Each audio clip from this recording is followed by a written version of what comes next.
Welcome to new TV Telugu. Tamil Nadu రాజకీయాల్లో కొన్ని రోజులుగా నెలకొన్న ఉత్కంఠకు తెరపడింది. నటుడి నుంచి రాజకీయ నేతగా మారిన తమిళగ వెట్రి కళగం అధినేత విజయ్ ముఖ్యమంత్రి పీఠం ఎక్కేందుకు మార్గం సుగమమైంది. ఈ సాయంత్రం విజయ్ లోక్ భవన్ కు వెళ్లి గవర్నర్ రాజేంద్ర ఆర్లేకర్తో భేటీ అయ్యారు. ప్రభుత్వ ఏర్పాటుకు అవసరమైన 118 మంది ఎమ్మెల్యేల మద్దతు తమకుందని గవర్నర్కు ఆధారాలతో సహా వివరించారు.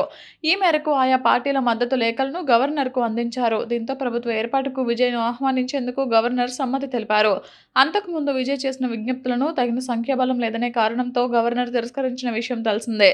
విజయ్ను అధికారానికి దూరం చేసేందుకు దశాబ్దాల వైరం మరిచి డీఎంకే, అన్నాడీఎంకే ఏకమవుతాయనే ప్రచారం జోరుగా సాగింది. అయితే తాజా పరిణామాలతో ఆ ఊహాగానాలకు తెరపడింది.